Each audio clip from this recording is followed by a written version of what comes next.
Welcome to Stuff You Missed in History Class, a production of iHeartRadio.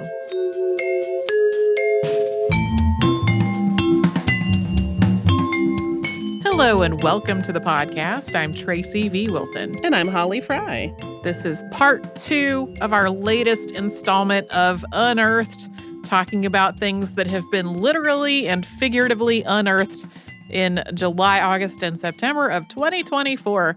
This time, we have a lot of shipwrecks and some animals, some artwork, a few edibles and potables. As so often happens, we're starting off with the potpourri things that don't really fit into a single category, but I thought all of them were cool and interesting. Our first 2 studies relate to the Aboriginal peoples of Australia and surrounding islands. First, the Gunaikurnai Aboriginal elders invited archaeologists to excavate a cave in the foothills of the Australian Alps, and their work has found evidence of a ritual that was passed down orally within the Gunaikurnai community for at least 12,000 years. The cave wasn't used as a permanent settlement, but as a site of retreats and religious practices. The physical evidence of this is 2 sticks made of casuarina wood, which were smeared with fat and partially burned. That combines with Aboriginal knowledge about rituals involving preparing and shaping sticks like these, covering them in fat, and then sticking them into the ground near a fire. Although one of these sticks is 11,000 years old and the other is about 12,000 years old, archaeologists who were involved in this work estimate that the cave has been used for ritual purposes for as many as 25,000 years. Researchers estimate that these rituals were passed down through about 500 generations of people living in this area. Together, this provides evidence of one of the oldest known cultural rituals in the world that's still being practiced, and some of the oldest wooden objects found at an archaeological site in Australia. And this work has been described as recontextualizing older research, including archaeological work that was carried out in the same area without the permission of the Gunaikurnai people in the 1970s. And in the other study, researchers from the University of Melbourne, with the consent and support of the Lutruwita Aboriginal community, have studied ancient people's land stewardship techniques in the traditional territories located on Tasmania. This research looked at evidence of vegetation both before and after humans arrived on Tasmania. After arriving in Lutruwita, people used various techniques to manage the landscape and vegetation, including the application of fire. This provides physical evidence for the fact that what Europeans described as terra nullius, or land belonging to no one, had really been intentionally managed by Aboriginal peoples who created a more open landscape there and curbed the expansion of the rainforests. This land management also happened alongside changes in the climate, so researchers have pointed out that these findings have some applications to today's world as well. In 2022, 2 lead coffins were unearthed at Notre Dame Cathedral in Paris. One was identified as belonging to Antoine de la Porte, which we talked about on Unearthed at the end of 2022. The other's identity was still unknown, although he had been nicknamed the Horseman because the condition of his body suggested that he had spent a lot of time riding. Now, researchers believe he may be poet Joachim du Bellay, who died in 1560, and that's based on the way the remains match up to descriptions of Bellay, including the fact that he was known for being an equestrian. Next, a collector bought a framed scrap of material from Goodwill's online thrift store, bidding $1,700 on it because it was described as a piece of George Washington's tent. It also had a note that this piece had been displayed at the 300th anniversary celebration of the founding of Jamestown. This collector told CNN that he did not tell his wife about this purchase for a while because he was afraid that it was not genuine. But it was genuine. It has now been confirmed to really be a piece of George Washington's dining tent, so it has a value much higher than what he actually paid for it. This is currently being displayed at the Museum of the American Revolution, along with Washington's war tent, which served as both a sleeping space and an office quarters. This scrap, since it came from George Washington's dining tent, is a different tent. That tent is also in the Smithsonian's collection, but it's not on public view. Moving on, an amateur archaeology group in Poland believes they have found a compass belonging to astronomer Nicolaus Copernicus. This is a compass like a person might use to draw circles or arcs, not a compass like a person might use to tell which way is north. It's currently unclear whether this compass really did belong to Copernicus. It was found under the gardens of the Archcathedral of Frombork, which is where Copernicus both worked and lived nearby. It was also not far from where Copernicus's remains were found in 2005. This discovery followed some ground-penetrating radar studies that had revealed the presence of an underground room and 3 tunnels. And according to legend, Copernicus used these secret tunnels to move between the cathedral and a nearby castle. Even if this compass is not Copernicus's compass, it is one of only 3 such instruments that have been found in Poland, so it is still a very rare find. And in our last random find, a collection of Viking-era objects known as the Galloway Hoard was discovered in 2014, and it's one of the largest Viking hoards ever to be found in Scotland. One particular object drew attention in September, a 1,100-year-old silver vessel, which was found wrapped in textiles. There were other silver objects in the Galloway Hoard, but this one seemed different from the others, with silver that came from a different place. It was believed to have been made in the Carolingian dynasty, but once it had been cleaned, it was clear that it was covered in Zoroastrian iconography. According to new research, it came from Iran, specifically a mine in central Iran called Nakhlak, in what was then the Sasanian Empire. That means that it had traveled thousands of miles sometime before the year 900 or so, when the hoard was originally buried. Now we will move on to a few animal finds. Research conducted at the University of Sydney suggests that Australian dingoes may have originated in East Asia via Melanesia, rather than previously proposed origins in either India or Thailand. Researchers studied ancient dingo remains from western New South Wales using both traditional and 3D geometric morphometric analysis. In addition to suggesting a different origin for these animals, this research also suggested that dingoes have gotten larger over time, and that this increase in size predates their becoming hybridized with domestic dogs. 3 Aboriginal communities in New South Wales endorsed this research, and the Willandra Lakes Region World Heritage Aboriginal Advisory Group collaborated on the use of carbon dating to determine the age of the ancient dingoes. Tangentially related to dogs, a pre-Roman cremation burial in northern Italy has been found to contain 4 wolf teeth. These had holes drilled into them, so they're believed to have been strung onto something for use as pendants. They may have had some kind of symbolic or spiritual purpose. Not much is known about this person, though. She was believed to have been a woman based on the grave goods, which included an awl, a needle, and a short knife that would have been used for something like textile work. And lastly, we have talked a lot on the show about repatriations of objects from museum collections and other institutions to indigenous nations in North America or to nations elsewhere in the world. And these conversations have usually been about ancestral remains and cultural items. And that's in part because that's what the Native American Graves Protection and Repatriation Act here in the United States is focused on.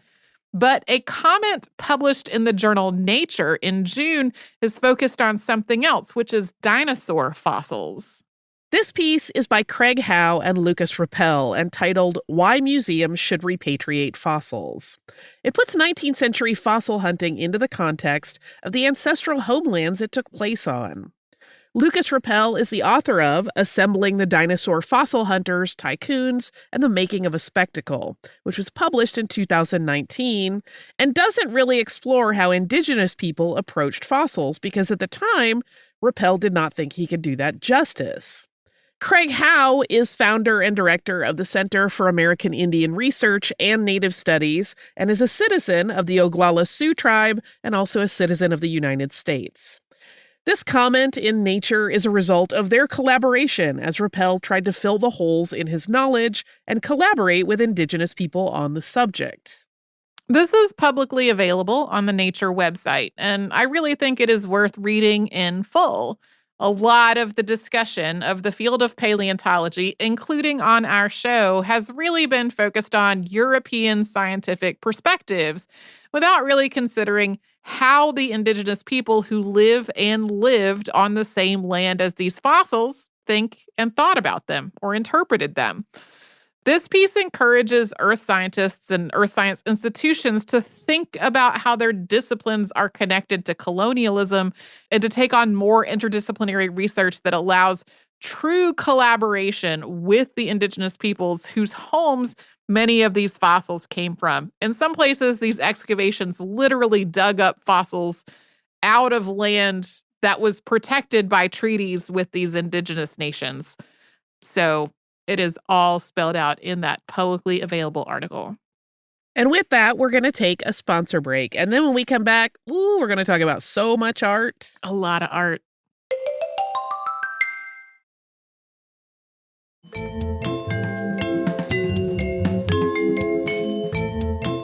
Next, we have a few finds that are related to artwork.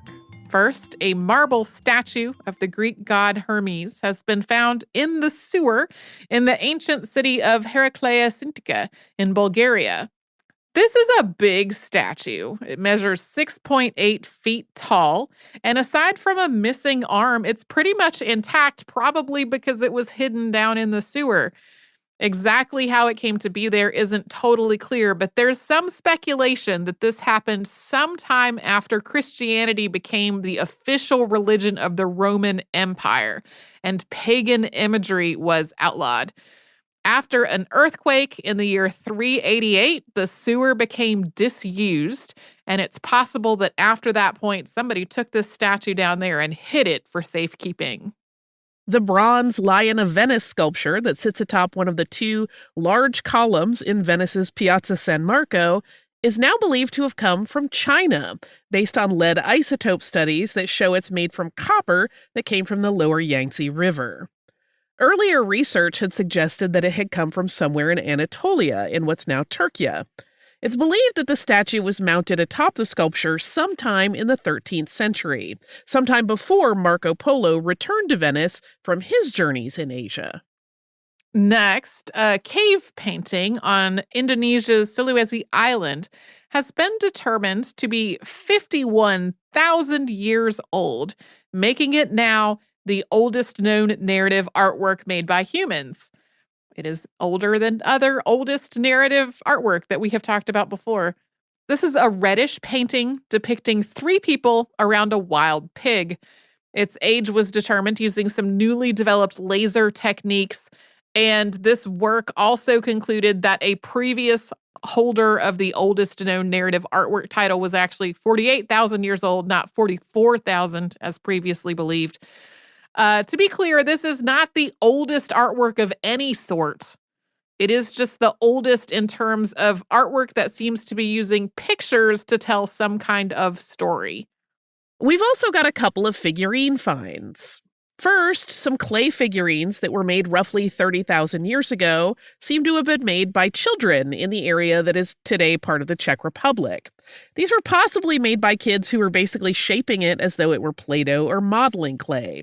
But they weren't necessarily just playing with it. Some of these figurines were then fired in a hearth, and it's possible that these children were essentially novices learning to work in ceramics. Some of the unfired objects may have been made for practice or just for fun. Our other figurine find might really have been a toy. It was found on a farm in eastern Iceland. It was found on the floor of what was a 9th century longhouse. And this figurine was clearly meant to be an animal, but it's not clear whether it is supposed to be a dog, a boar, or a bear. There have been some very heated conversations in the comments of some articles about which animal it probably was. This was carved from volcanic stone, and one of its ears is broken off. It's very cute, in my opinion. Maybe if it had the extra ear, it would be a little clearer what it is. Moving on, a conservator has found a self-portrait of 20th century English artist Norman Cornish. It's on the back of another painting. The painting is a work called Bar Scene, which, as the name suggests, is a depiction of a crowded, dimly lit pub with a group of patrons and their beers in the foreground.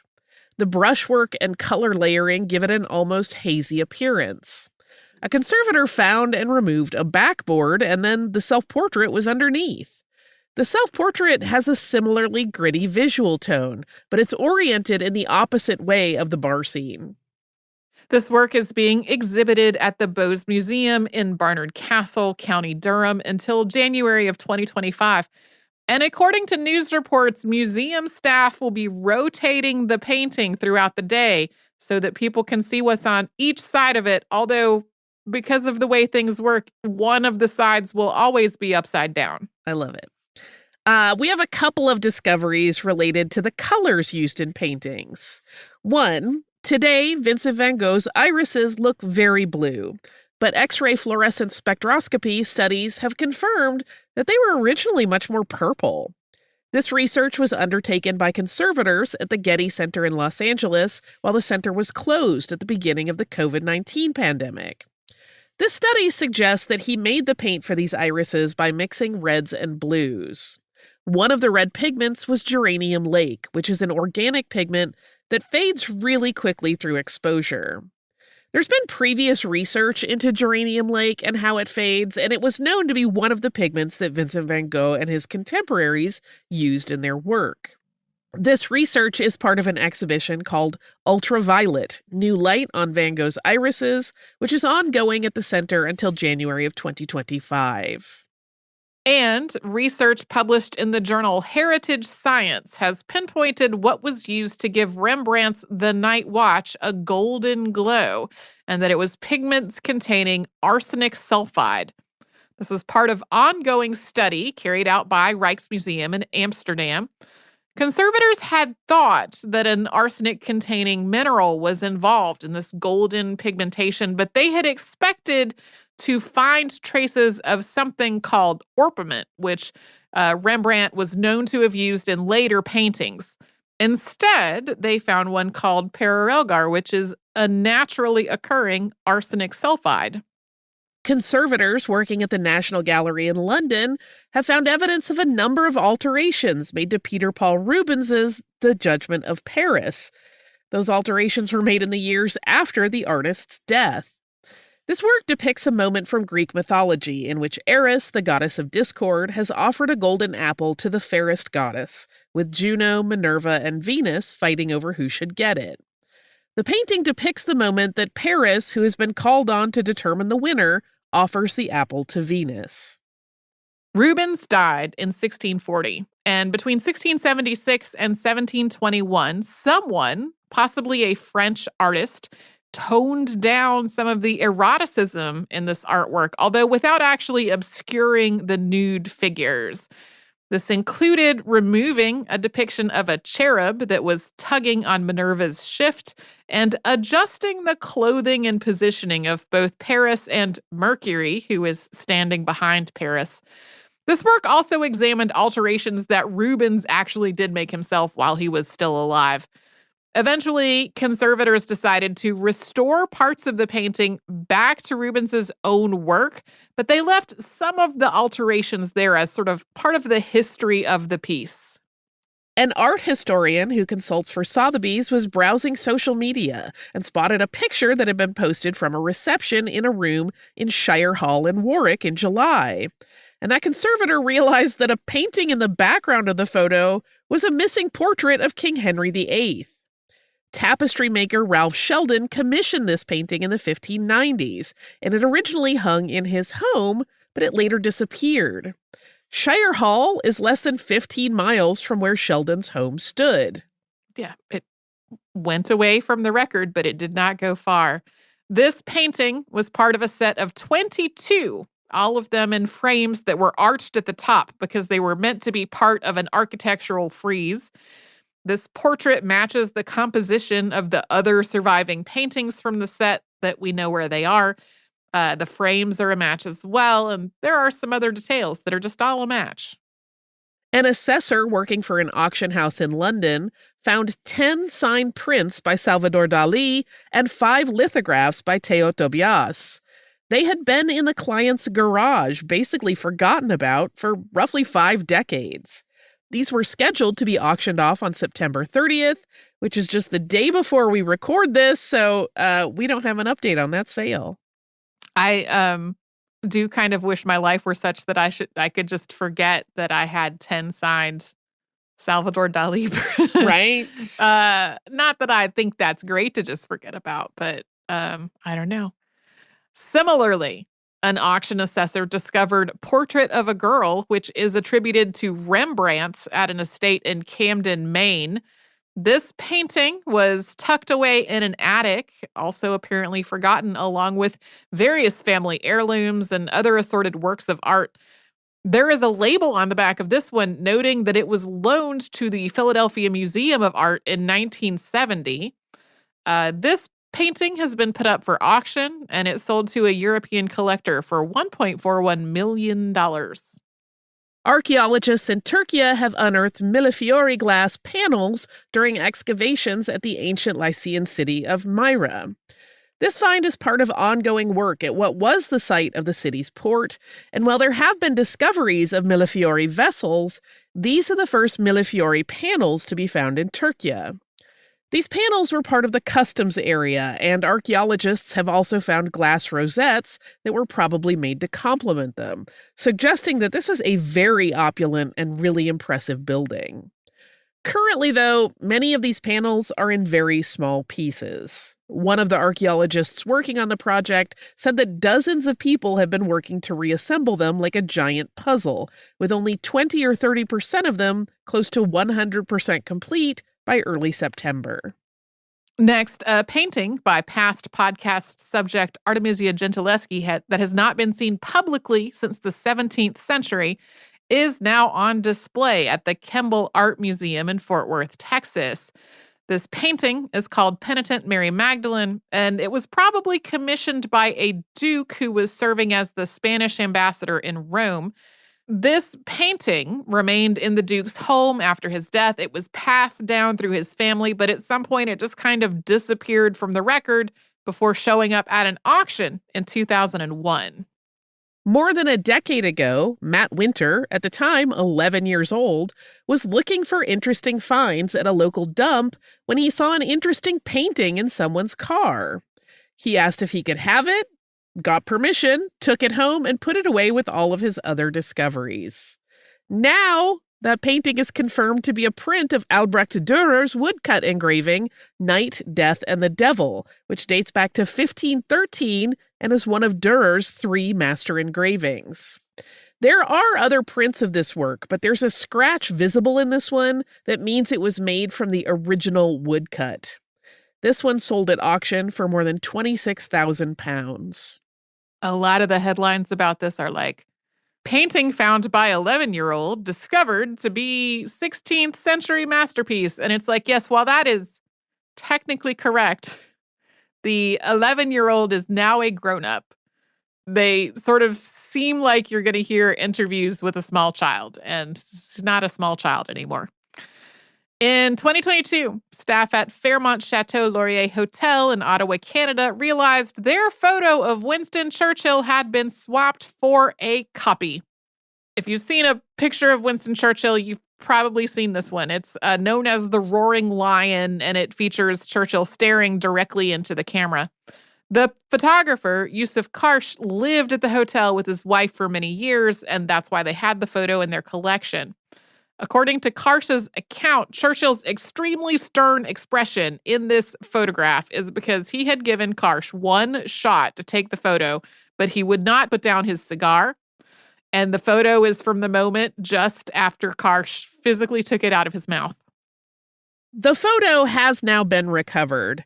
It turned out the original photo had been sold by Sotheby's in 2022, but before the hotel knew the original had been stolen and swapped with a copy.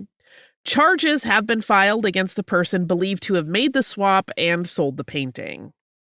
Yeah, they eventually spotted the swap after seeing other pictures that people had taken that was like, that does not look right.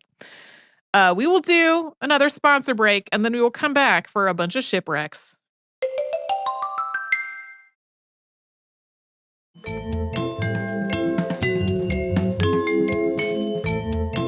Time for a number of shipwrecks. First, divers off the coast of the island of Antikythera have found another shipwreck about 200 meters away from the one that was carrying the ancient device now known as the Antikythera mechanism. It is not yet clear whether there is any connection between this newly discovered shipwreck and the other one. Dives at the, quote, original Antikythera shipwreck have also included part of a marble sculpture that was brought up. This head may depict Hercules, and it might be a match for a headless statue that was found at the site in 1900. Research all around here is really ongoing, as is research into the Antikythera mechanism, with the latest studies on that related to figuring out details of missing and broken parts to figure out what they should have looked like. We will never be done with the device. Nope. A shipwreck found off the coast of Sweden dates back to the 19th century, and it was full of bottles of sparkling wine, some of which look from the outside like they still have their bubbles. There were also clay bottles of mineral water, which were probably considered to be more valuable than the wine. Currently, none of this has been brought to the surface. There's an administrative process that has to take place now that the find has been reported to Swedish authorities. There is some speculation that this ship was on the way to deliver goods to Tsar Alexander II. The wreck of the Margaret A. Muir has been found in Lake Michigan using a homemade side scan sonar device and then cross-referencing those findings with historical records and a 3D model that was made of the wreck. This is a vessel that sank in a storm in 1893 while carrying salt from Bay City, Michigan to South Chicago, Illinois. Although the 7 crew who were aboard survived this wreck, the captain's dog sadly did not. Also, we've talked a lot about shipwrecks in Lake Michigan over the years, and efforts have been underway to make the wreck sites in Wisconsin Shipwreck Coast National Marine Sanctuary safer and easier to navigate. Buoys and mooring lines have been installed near 19 of the most popular wreck sites, helping divers find them more quickly and giving boats a place to tie up without damaging the wrecks with their anchors. Although some of these wrecks are as much as 300 feet deep, 4 of the buoys were installed at wrecks that are in shallow water to include people who are exploring with kayaks and snorkeling gear. Next, a robotic survey has taken place at the wreck of the San Jose off the coast of Colombia. The San Jose has come up on several installments of Unearthed. It was a Spanish ship that was sunk by the British Navy in 1708, and there's been ongoing debate about exactly who should claim the wreck and anything it contains, with contenders including Colombia, where the ship sank, Spain, which owned the ship, indigenous nations who mined and produced a lot of the goods that were aboard the ship, and a U.S.-based salvage company that says to have been the first to find the ship decades before its discovery was announced. This time, a robot was used to survey the wreck. That was the first time there has been a robotic survey, and finds there include the ship's anchor and various cargo. A rostrum, or battering ram, has been found on the seafloor west of Sicily and brought to a facility for further study. It's believed to have been attached to a ship that was involved in the final battle of the First Punic War, which ended in 241 BCE, along with 25 others that have been found in the same area. A shipwreck off the coast of Scotland is believed to have been the HMS Hawke, a Royal Navy warship that was torpedoed during World War I on October 15th, 1914. Divers who reached this wreck described it as virtually intact, although as of August, they were awaiting confirmation of whether this really is the Hawke or not. The Hawke was one of the first Royal Navy vessels to be destroyed by a U-boat in World War I.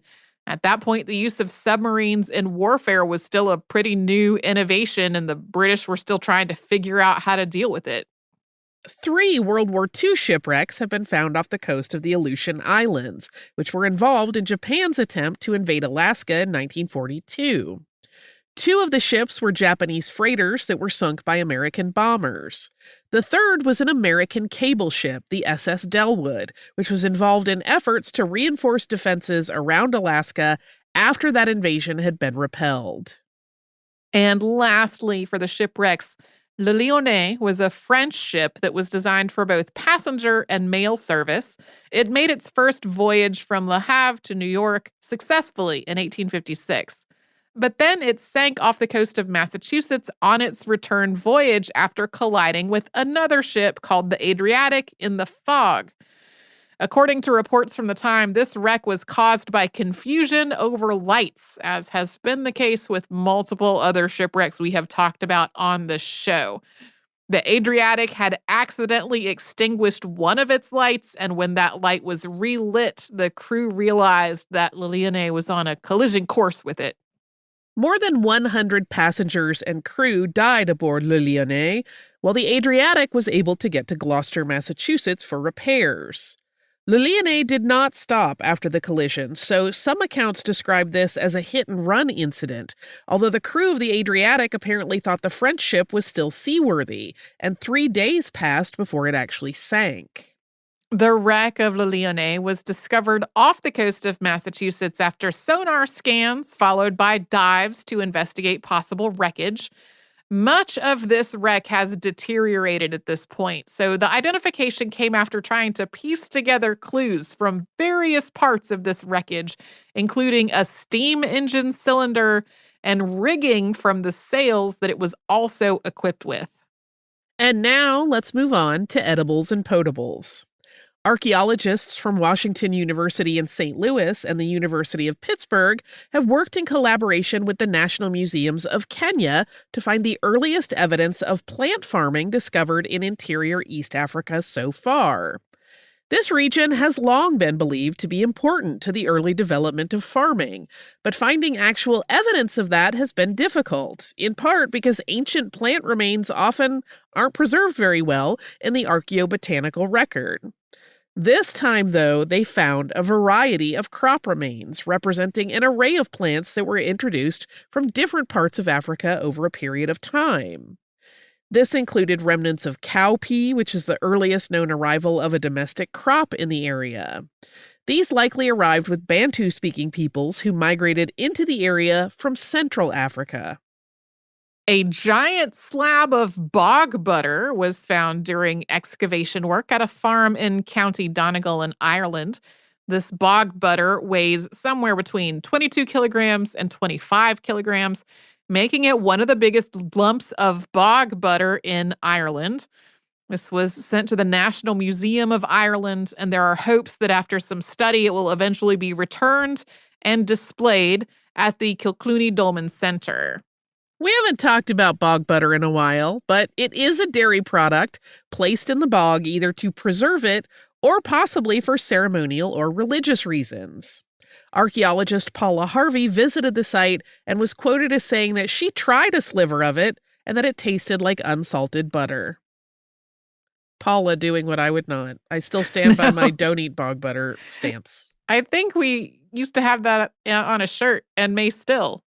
I don't know, but one of our very sweet listeners brought me a shirt that he had made when we did a show in New York that said, "Don't eat bog butter." That's what I'm thinking about. I think so, yes. That is what I'm thinking about.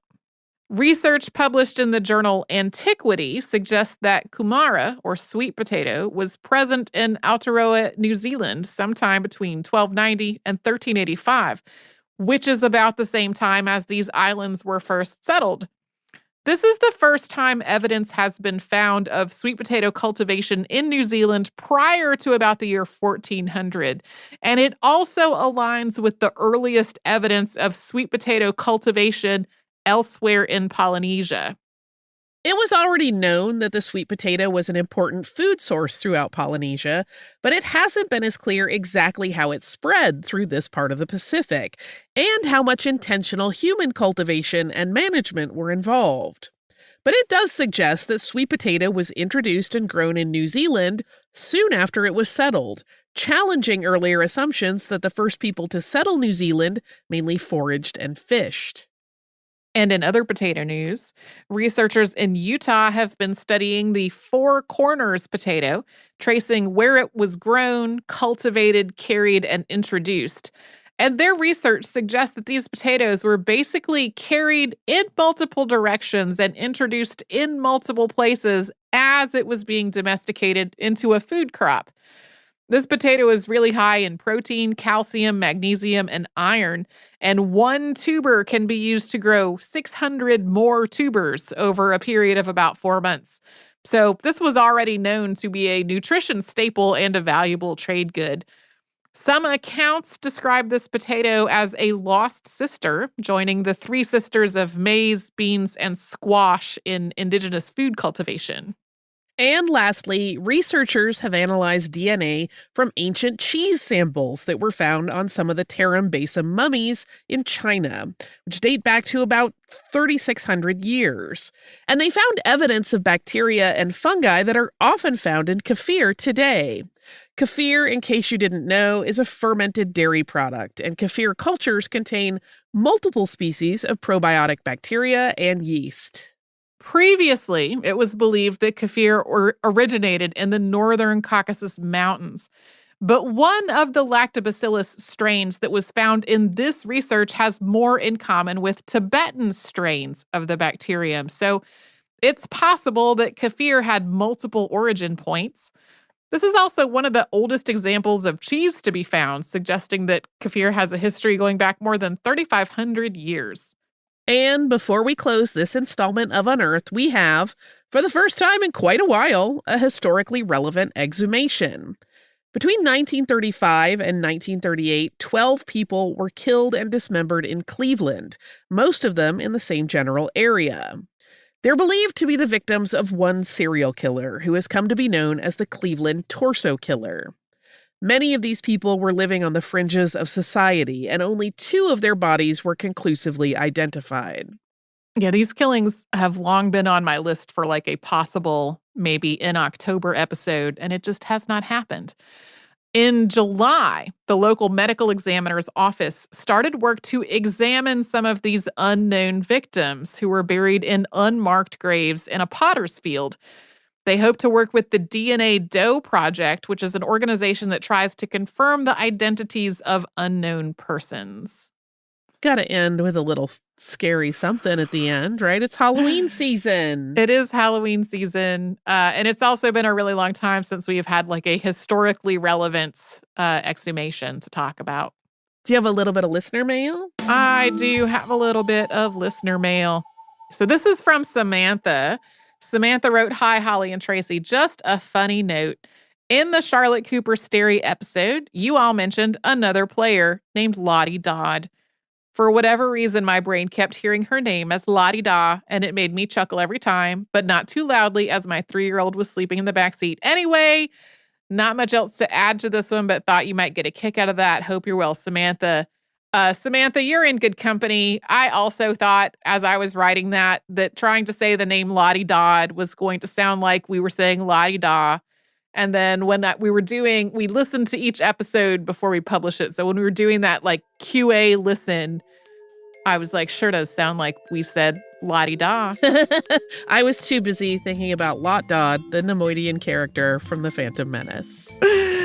I think that's one of those names that like, to really, really enunciate it probably also would have sounded odd and awkward. So thank you so much. It gave me a chance to giggle over that again.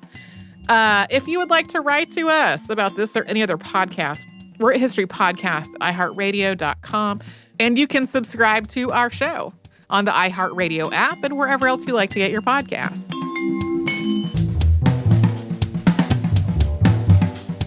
Stuff You Missed in History Class is a production of iHeartRadio. For more podcasts from iHeartRadio, visit the iHeartRadio app, Apple Podcasts, or wherever you listen to your favorite shows.